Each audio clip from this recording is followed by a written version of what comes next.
dalam nama Allah Bapa dan nama anaknya Tuhan Yesus Kristus dan nama Roh Kudus yang menciptakan langit dan bumi. Amin. Engkau memberitahukan kepadaku jalan kehidupan. Di hadapanmu ada sukacita berlimpah-limpah. Di tangan kananmu ada hikmat senantiasa. Haleluya.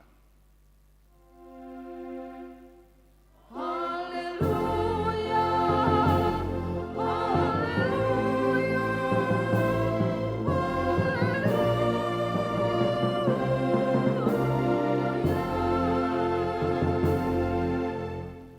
Kita berdoa. Ya Yesus Kristus, Engkau adalah sinar terang kebenaran yang menerangi seluruh umat manusia di bumi. Di hadapanmu hadapkanlah wajahmu kepada kami dan sucikanlah hati dan jiwa kami supaya kami mengenal jalan kehidupan itu. Bimbinglah kami supaya jangan tersesat dari jalan yang benar.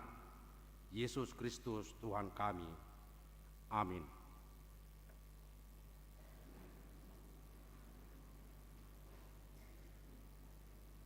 Kita bernyanyi dari buku HKBP nomor 72 ayat 4.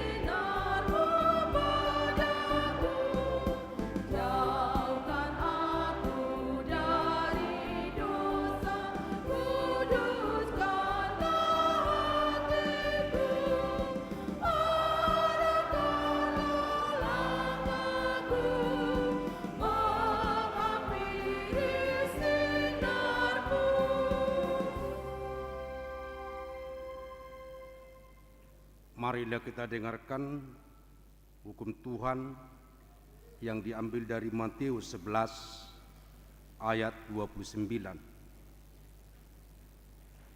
Pikulah kuk yang kupasang dan belajarlah padaku, karena aku lemah lembut dan rendah hati, dan jiwamu akan mendapat keterangan. Demikian bunyinya. Marilah kita sama-sama meminta kekuatan dari Tuhan untuk melakukan hukum-Nya. Ya Tuhan Allah, kuatkanlah kami melakukan yang sesuai dengan hukum-Mu. Amin. Kita bernyanyi dari buku HKBP nomor 481 ayat 1.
Dengarkanlah janji Tuhan tentang pengampunan dosa kita.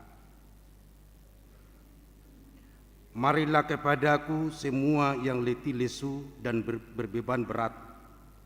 Aku akan memberi kelegaan kepadamu. Pikulah yang kupasang, dan belajarlah kepadaku, karena aku lemah lembut dan rendah hati, dan jiwamu akan mendapat ketenangan. Sebab kup yang kupasang itu enak dan bebanku pun ringan. Amin.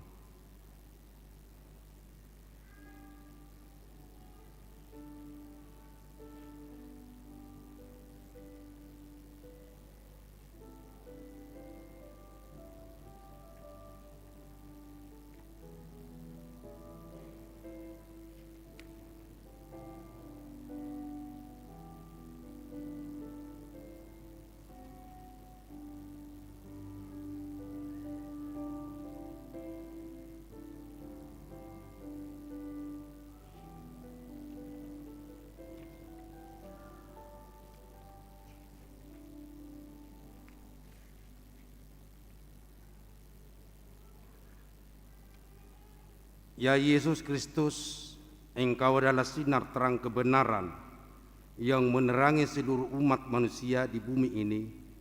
Hadapkanlah wajah-Mu kepada kami dan sucikanlah hati dan jiwa kami, supaya kami mengenal jalan kehidupan itu. Bimbinglah kami supaya tersesat dari jalan yang benar itu. Yesus Kristus, kemuliaan bagi Allah di tempat yang maha tinggi. Amin.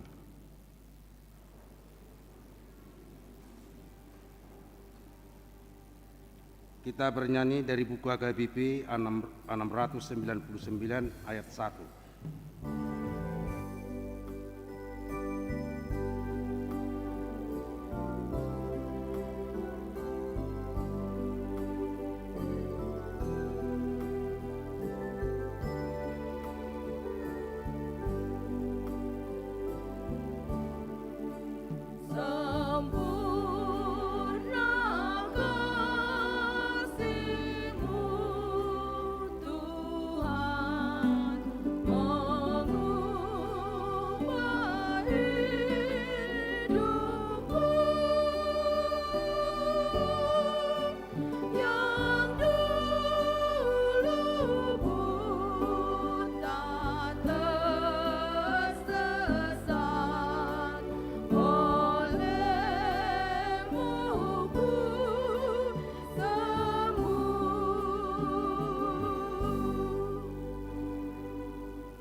Firman Tuhan sebagai epistel hari ini tertulis di 1 Korintus pasal 1 dimulai ayat 26 sampai dengan 31.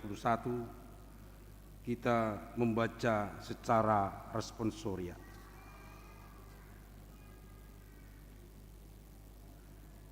Ingat saja saudara-saudara, bagaimana keadaanmu ketika kamu dipanggil menurut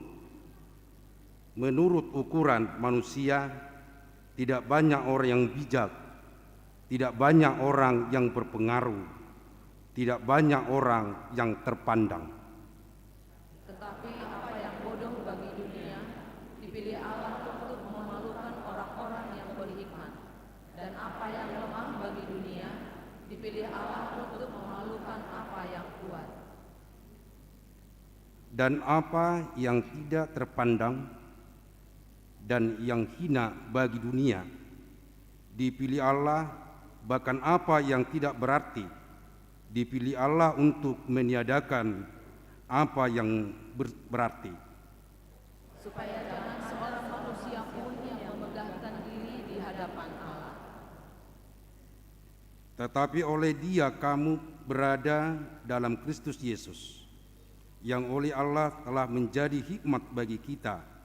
Ia membenarkan dan menguduskan dan menebus kita. Karena itu seperti ada tertulis, barang siapa yang berpegang, hendaklah ia berpegang di dalam Tuhan. Demikian firman Tuhan. Berbahagialah orang yang mendengarkan firman Tuhan serta memeliharanya. Amin.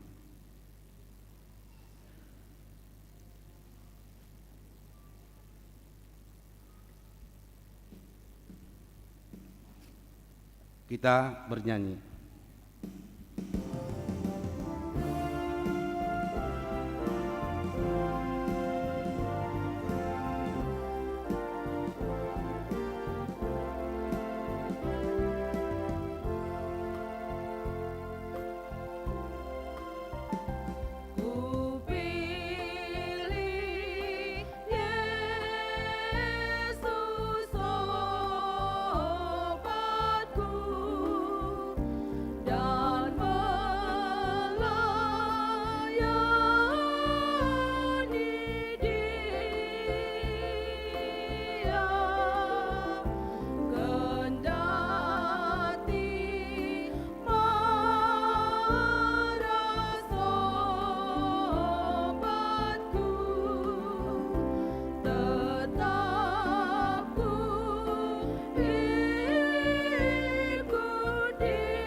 Marilah kita bersama-sama mengaku iman kepercayaan kita sebagaimana teman-teman di seluruh dunia. Kita bersama-sama mengucapkannya.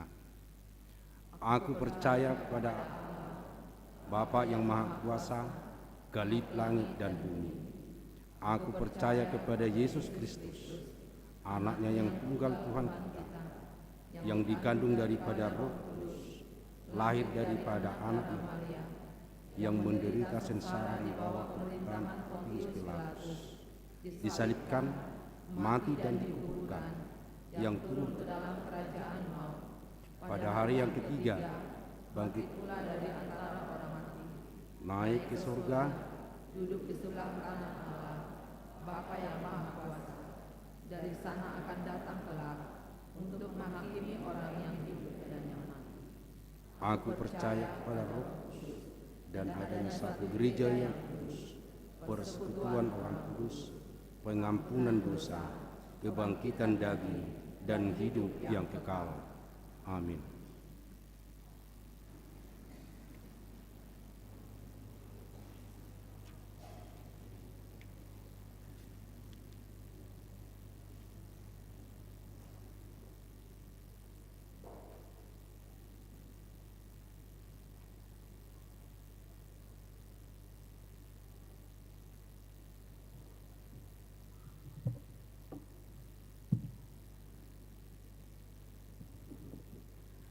Shalom Bapak Ibu Saudara-saudara yang dikasihi Tuhan Yesus Kristus. Sejenak mari kita ikuti warta jemaat kita minggu hari ini, Minggu 29 Januari 2023, minggu keempat setelah Epifanias. Warta umum.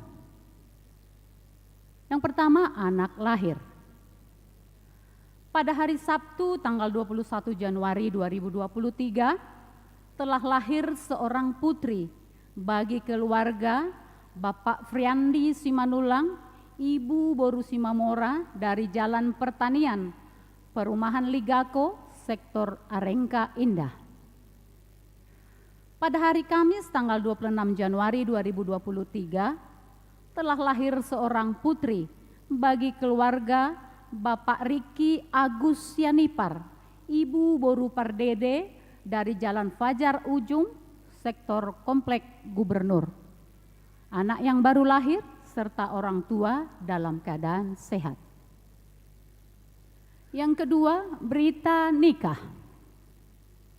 Berita kedua, akan menerima pemberkatan nikah Doni Hermanto Simbolon, putra Bapak Prando Simbolon, Ibu Neti Borunaibaho, alamat Sipinggan, Jemaat HKBP Simbolon, Resort Simbolon, dengan Winda Hermina Boru Batuara, putri Bapak Relus Batuara, Ibu Panitia Boru Lumban Raja almarhum, alamat Jalan Sail Gang Luken, Rejosari, Sektor Bambu Kuning Tenayan, Jemaat HKBP Pekanbaru, Resort Pekanbaru.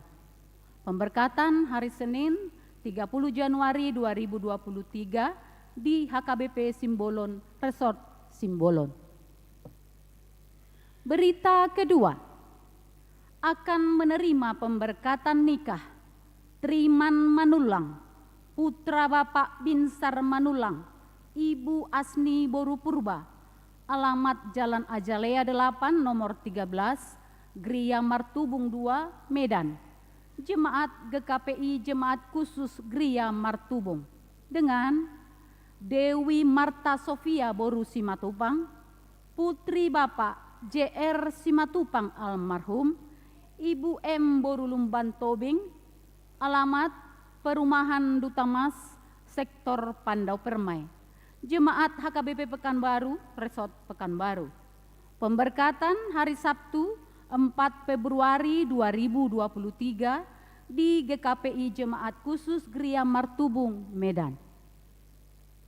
Yang ketiga, jemaat bertambah. Mulai minggu hari ini 29 Januari 2023 telah menjadi jemaat gereja kita Keluarga Afriandi Simamora, Ibu Gabriela Oktaviana Borusi Tanggang, pindah dari HKBP Menteng, Resort Medan Tenggara, tinggal sekarang di Jalan Bukit Anajah, Perum Janti Residence Blok 12, Sektor Penganyoman.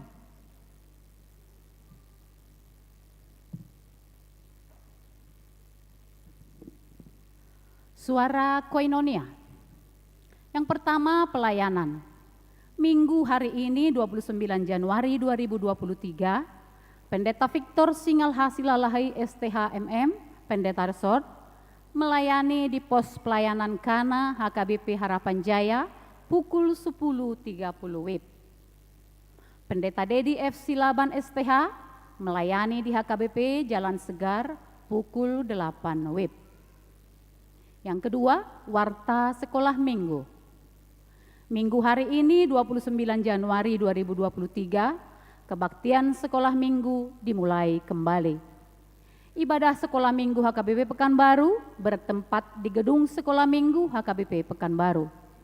Ibadah sekolah minggu khusus batita dan balita bertempat di Sopona Medmed HKBP Pekanbaru. Ibadah sekolah minggu Padang Bulan bertempat di pos sekolah minggu Padang Bulan. Ibadah sekolah minggu masuk pukul 7 WIB. Kegiatan sekolah minggu karate dan olahraga sepak bola.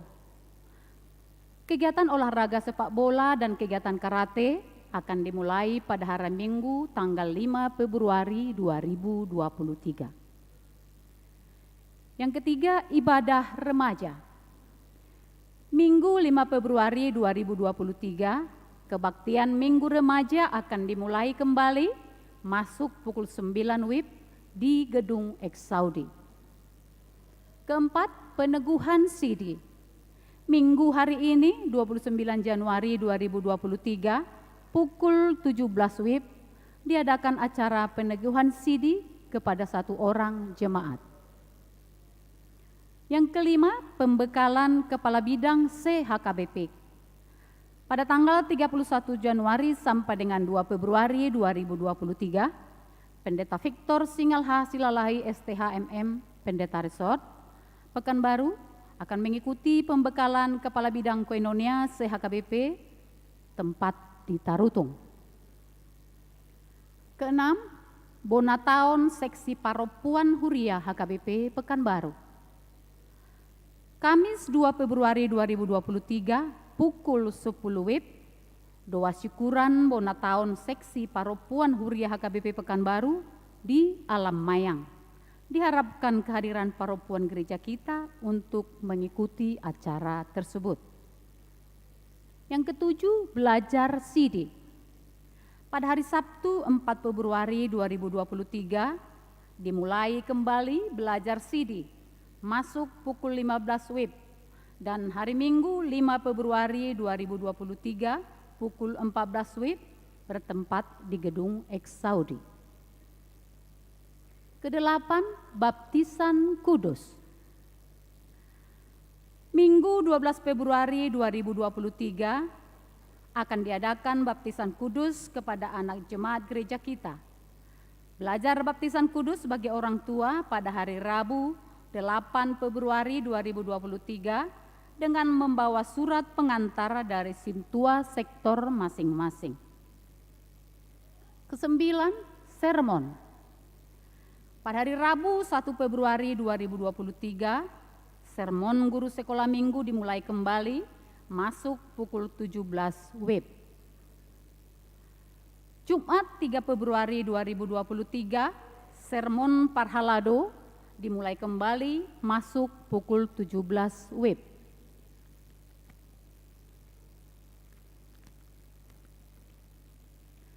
Kesepuluh, bunga altar.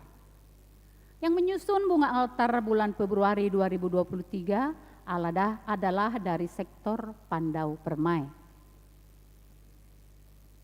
Suara diakonia. Yang pertama, ulang tahun.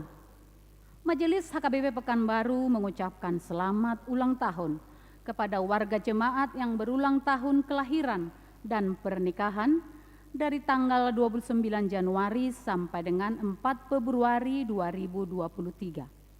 Mari baca dan renungkan firman Tuhan dari Ratapan 3 ayat 24.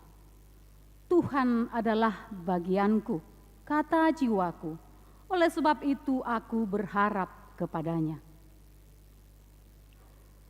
Yang kedua, jemaat yang sakit. Mari kita doakan jemaat yang sakit, yang dalam pemulihan ataupun sakit menahun. Kiranya Tuhan memberikan kesembuhan, kekuatan, dan kesabaran. Warta tambahan. Pada hari Minggu 29 Januari 2023 telah meninggal dunia Bapak Pangihutan Raja Guguk, umur 47 tahun, suami dari Ibu Endiana Herawati Borusiahaan yang tinggal di Jalan Kaliputih nomor 5, Tangkerang Utara, sektor Penganyoman. Kiranya Tuhan menguatkan dan menghiburkan keluarga yang ditinggalkan. Mengenai keuangan dan warta lainnya dapat kita baca secara lengkap pada warta jemaat. Demikian warta jemaat kita minggu ini. Tuhan Yesus memberkati kita semua.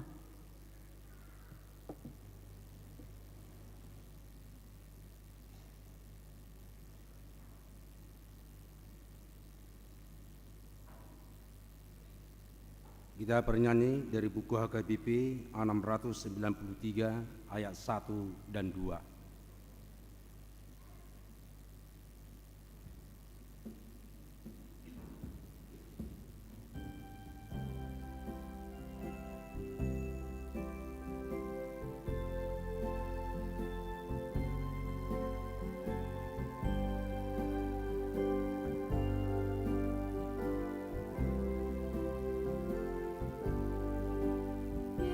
Yesuslah Tuhanku.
damai sejahtera Allah yang melampaui segala akal dan pikiran manusia, kiranya memelihara hati dan pikiranmu dalam Kristus Yesus Tuhan kita. Amin. Jemaat yang dikasihi Tuhan Yesus Kristus, kebenaran firman Tuhan yang menjadi khotbah bagi kita pada minggu hari ini tertulis dalam kitab Ayub pasal yang ke-12, dimulai dari ayat yang ke-13 sampai ayat yang ke-25. Demikian pembacaan firman Tuhan. Tetapi pada Allah lah hikmat dan kekuatan. Dialah yang mempunyai pertimbangan dan pengertian. Bila ia membongkar, tidak ada yang dapat membangun kembali. Bila ia menangkap seseorang, tidak ada yang dapat melepaskannya. Bila ia membendung air, keringlah semuanya. Bila ia melepaskannya mengalir, maka tanah dilandanya. Pada dialah kuasa dan kemenangan. Dialah yang menguasai baik orang yang tersesat maupun orang yang menyesatkan. Dia yang menggiring menteri dengan telanjang dan para hakim dibodohkannya. Dia membuka belenggu yang dikenakan oleh raja-raja dan mengikat pinggang mereka dengan tali pengikat. Dia yang menggiring dan menggeledah para imam dan menggulingkan yang kokoh. Dia yang membungkamkan orang-orang yang dipercaya, menjadikan para tua-tua hilang akal. Dia yang mendatangkan penghinaan kepada para pemuka dan melepaskan ikat pinggang orang kuat. Dia yang menyingkapkan rahasia kegelapan dan mendatangkan kelam pekat pada terang. Dia yang membuat bangsa-bangsa bertumbuh lalu membinasakannya dan memperbanyak bangsa-bangsa lalu menghalau mereka. Dia menyebabkan para pemimpin dunia kehilangan akal dan membuat mereka tersesat di padang belantara yang tidak ada jalannya. Mereka meraba-raba dalam kegelapan yang tidak ada terangnya, dan ia membuat mereka berjalan terhuyung-huyung seperti orang mabuk. Demikian pembacaan firman Tuhan. Jemaat yang dikasihi Tuhan Yesus Kristus, jika disinggung tentang penderitaan, keberadaan penderitaan dalam dunia milik Tuhan merupakan sebuah persoalan yang tidak mudah untuk dijelaskan. Ada banyak pertanyaan yang muncul jika Allah baik dan berkuasa. Mengapa Dia membiarkan penderitaan ada di dalam dunia? Bagi mereka yang pernah mengalami langsung dan mendalam dengan penderitaan, maka pertanyaan ini menjadi jauh lebih rumit. Rasa sakit yang begitu nyata seringkali sukar diungkapkan dengan kata-kata. Dan persoalan ini juga tidak mudah bagi kita sebagai orang-orang Kristen. Terkadang kita bergumul dengan pertanyaan kita sendiri, versi kita sendiri. Kita memiliki pertanyaan, jika Tuhan itu baik, mengapa Tuhan mengizinkan penderitaan itu terhadap orang-orang benar? Jika Tuhan baik dan berkuasa, mengapa orang benar itu harus menderita? Jemaat yang dikasihi Tuhan Yesus Kristus, tidak ada satu teks pun yang mampu menerangkan segala aspek yang bersentuhan dengan pergumulan ini. Mengapa orang benar itu harus menderita? Tapi paling tidak kita terus akan memiliki fondasi yang kokoh untuk berdiri teguh di tengah kehidupan. Dalam kaitan dengan persoalan ini, tidak salah bila kita belajar dari kehidupan seorang Ayub. Dia adalah salah satu orang yang paling salih yang disebutkan di dalam Alkitab. Kemudian secara khusus dia adalah tokoh Alkitab yang sering kali dihubungkan dengan ketabahan dalam menghadapi penderitaan yang begitu berat di tengah-tengah kehidupannya. Ayub ini hidup di tengah sistem keagamaan yang cenderung kontributif pada saat itu. Maksudnya adalah segala tindakan Allah hanyalah respon terhadap perbuatan manusia. Siapa yang taat, dia pasti akan mendapat berkat. Tetapi siapa yang tidak taat atau orang fasik, pasti akan mendapatkan hukuman. Karena itu kesalehan, kekayaan yang dimiliki oleh Ayub sangat mudah dipahami dalam kerangka teologis seperti ini. Karena Ayub taat, maka dia diberkati. Namun bagi kita jemaat yang dikasihi Tuhan Yesus Kristus, persoalan justru akan muncul jika yang terjadi justru sebaliknya. Ayub yang saleh ternyata mengalami hal buruk di dalam hidupnya.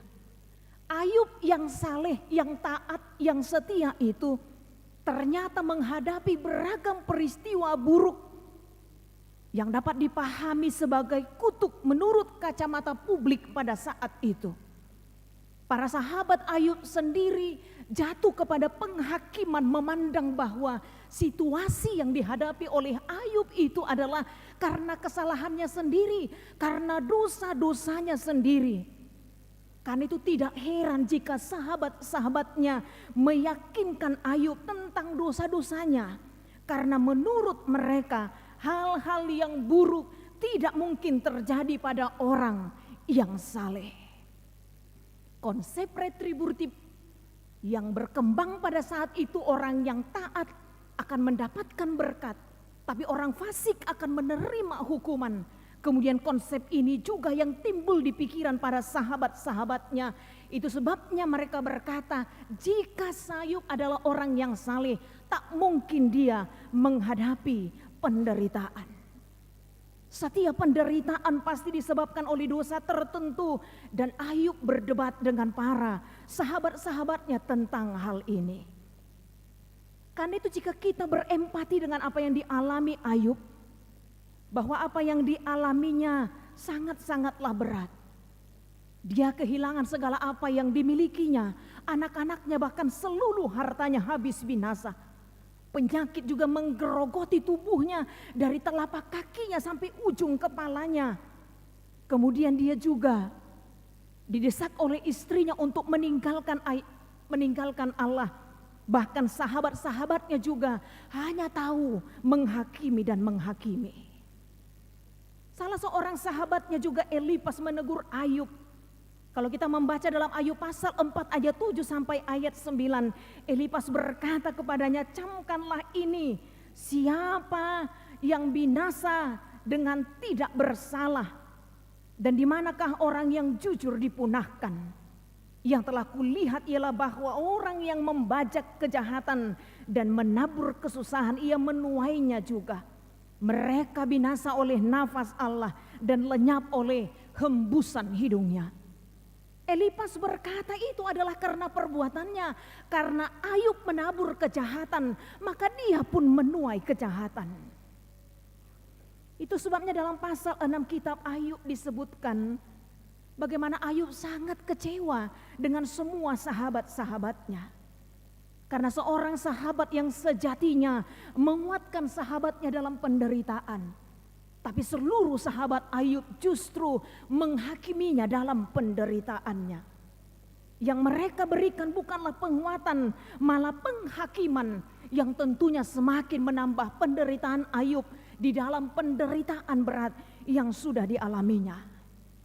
Karena itu kalau kita membaca dalam kitab Ayub pasal yang ke-12 dimulai dari ayat yang ke-13 sampai ayat yang ke-25 ini yang menjadi nats khotbah kita pada saat ini merupakan pengakuan dari seorang Ayub tentang Tuhan.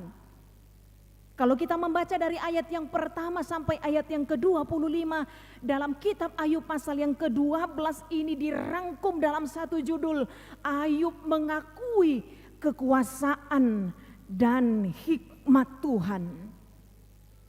Jadi pengakuan Ayub di sini Bapak Ibu saudara-saudari yang dikasihi Tuhan Yesus Kristus diungkapkannya sebelum keadaannya dipulihkan.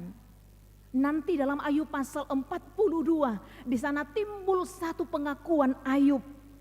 Tetapi dalam pasal 12 dalam kitab Ayub ini pun ada pengakuan dari seorang Ayub di dalam mengalami penderitaan yang begitu berat.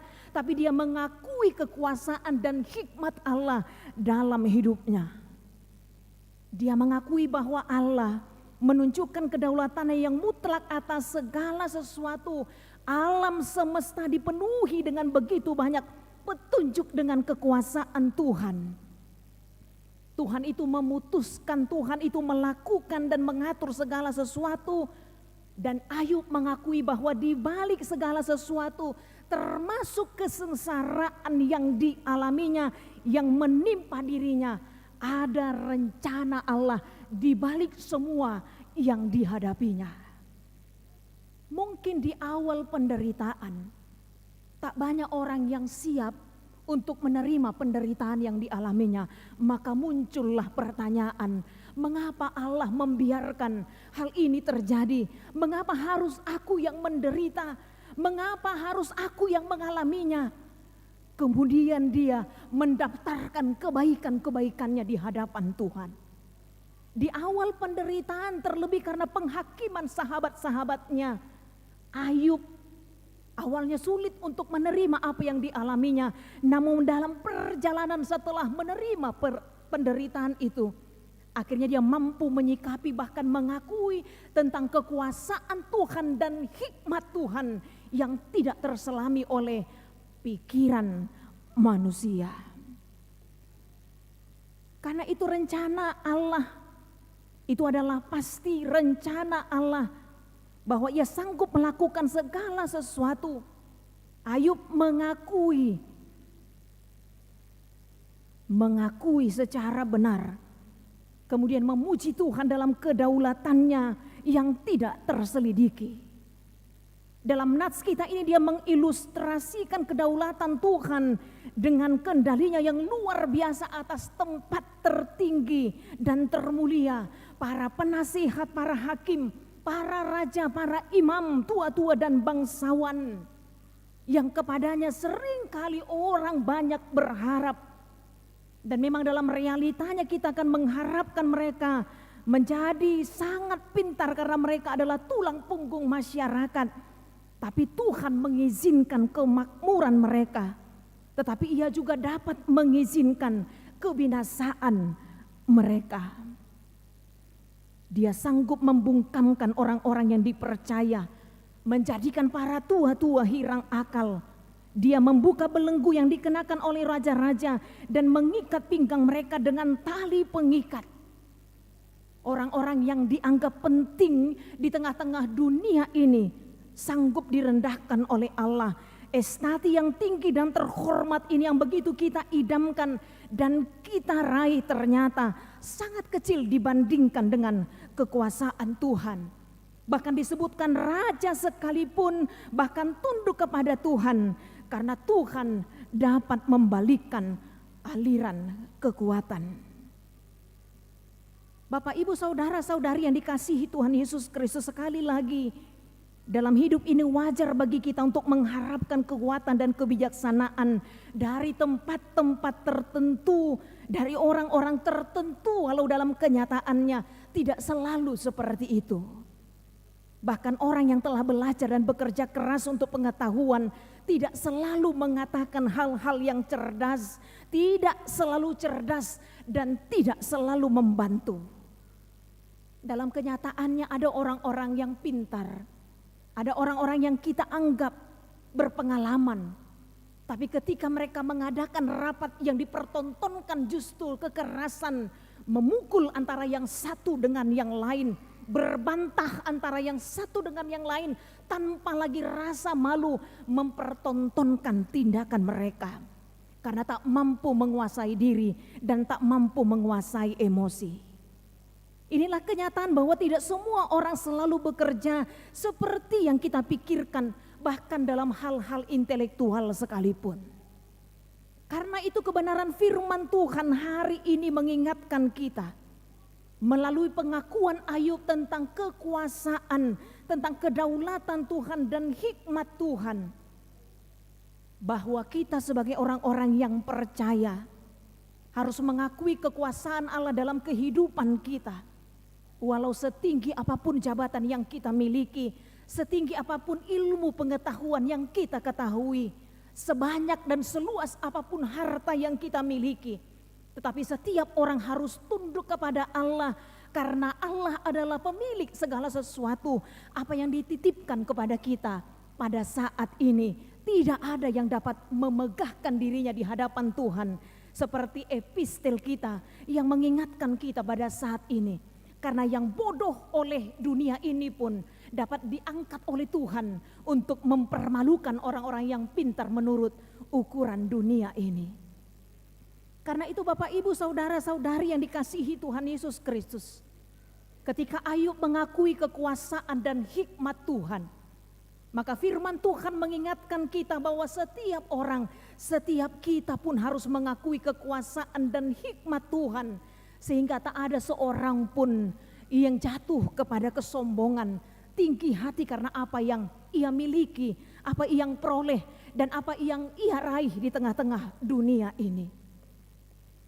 Yang pasti Tuhan tak ingin kita meninggikan diri dan merendahkan orang lain dengan apa yang kita punya atau kita miliki. Kalau kita membaca dalam Matius pasal yang ke-23 ayat yang ke-12, Tuhan Yesus mengecam ahli-ahli Taurat, orang-orang Farisi yang cenderung menghakimi dan merendahkan orang lain. Dalam ayat 12 Yesus berkata bahwa orang yang tinggi hati, barang siapa yang tinggi hati, maka ia akan direndahkan. Dan siapa yang merendahkan dirinya, ia akan ditinggikan. Satu kido, sebentar saja Allah bisa memutarbalikkan semuanya. Sebentar saja Allah bisa memutarbalikkan semua apa yang kita miliki di dalam hidup ini. Itu sebabnya Tuhan mengingatkan kita, barang siapa yang meninggikan diri dia akan direndahkan, dan barang siapa merendahkan diri ia akan ditinggikan. Karena itu setiap orang yang mengakui kemahakuasaan dan kedaulatan serta hikmat Tuhan, sesungguhnya orang seperti itu tidak akan pernah jatuh ke dalam kesombongan. Karena memang Tuhan Yesus telah memberikan teladan bagi setiap kita di tengah-tengah kehidupan kita. Dia sanggup membuat para pemimpin dunia kehilangan akal dan membuat mereka tersesat di padang belantara yang tidak ada jalannya. Mereka meraba-raba dalam kegelapan yang tidak ada terangnya, dan ia membuat mereka berjalan terhuyung-huyung seperti orang mabuk. Bukankah kita lebih baik merendahkan diri kita di hadapan Allah? Apapun yang kita alami ketika Tuhan mengizinkannya, Tuhan menginginkan kita untuk tidak jauh dari Tuhan. Bahkan ketika kita melihat penderitaan orang lain, Tuhan juga mengingatkan kita agar jangan terburu-buru menghakimi orang lain dengan mengatakan itu karena dosanya, itu karena kesalahannya yang menyebabkan dia mengalami semuanya itu. Ketika murid-murid Yesus bertanya kepada Yesus setelah melihat seseorang yang buta sejak lahirnya, kemudian murid-muridnya bertanya, Tuhan, siapakah yang berdosa? Orang itukah atau orang tuanya? Tetapi Tuhan Yesus menjawab, bukan dia dan bukan orang tuanya, tetapi supaya pekerjaan-pekerjaan Allah dinyatakan melalui dia. Yohanes pasal yang 9 ayat yang kedua.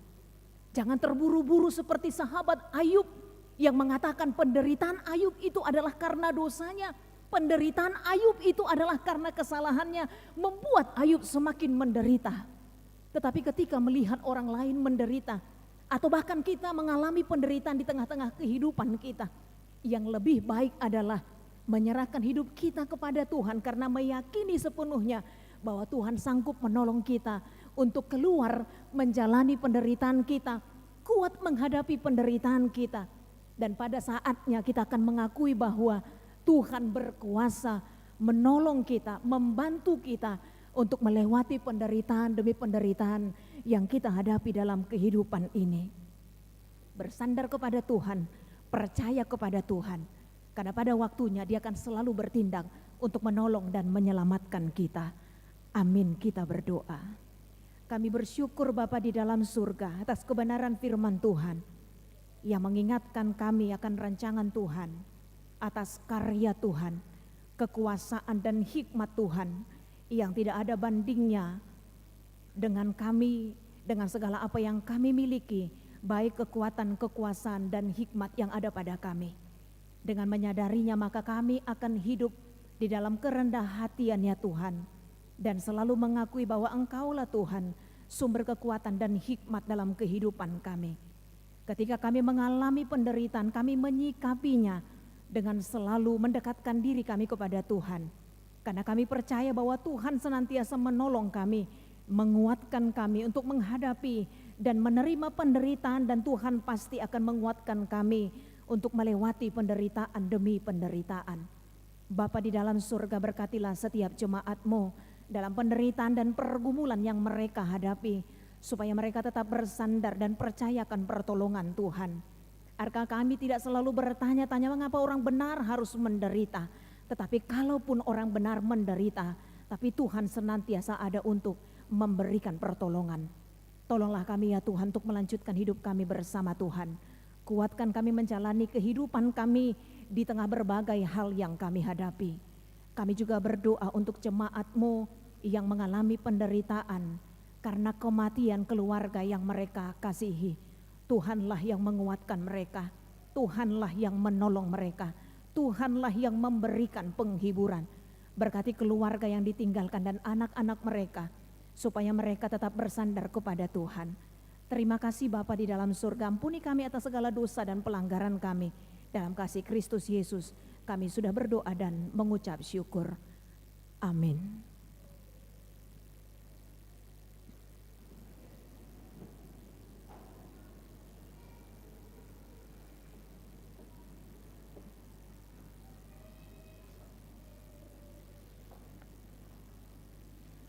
Kita bernyanyi dari buku HKBP nomor 288 sambil mengumpulkan persembahan 1 AB dan 2.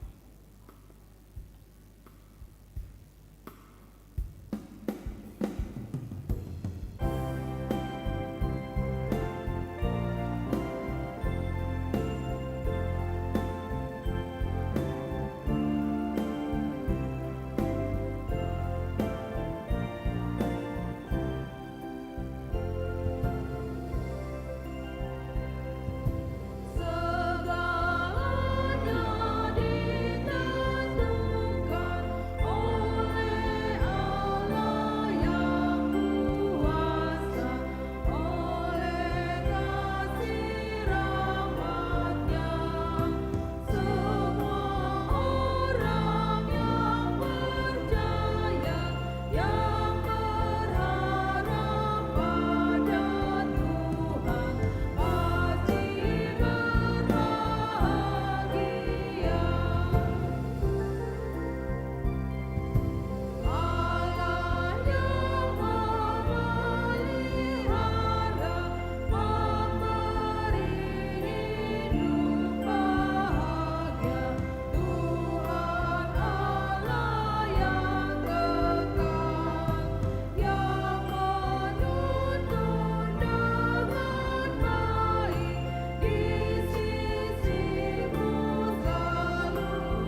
Marilah kita berdoa untuk menyerahkan persembahan kita kepada Tuhan.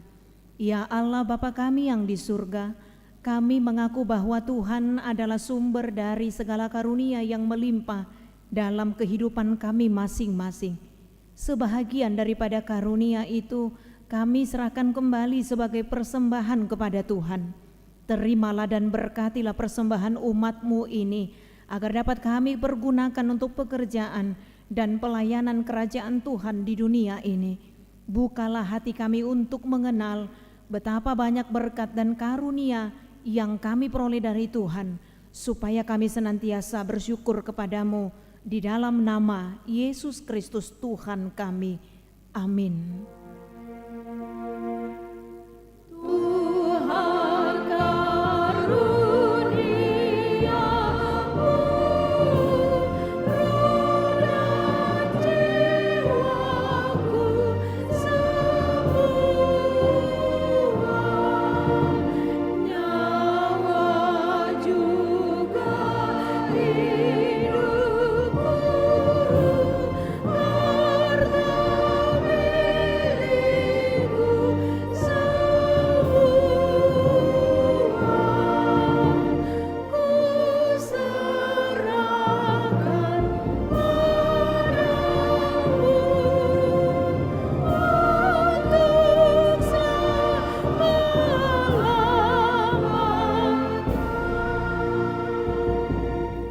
Bapa kami yang di surga, dikuduskanlah namamu, datanglah kerajaan-Mu, jadilah kehendak-Mu di bumi seperti di surga.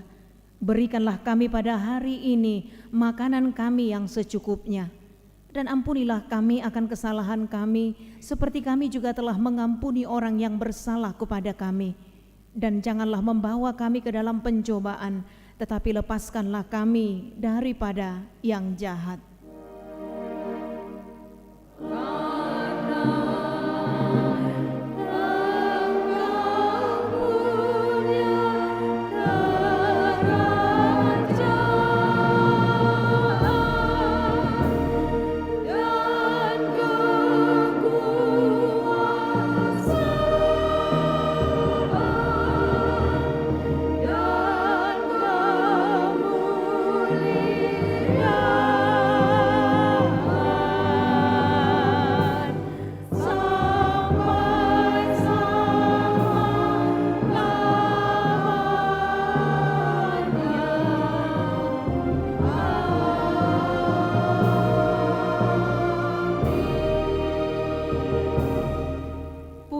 Dengan sejahtera dan terimalah berkat Tuhan.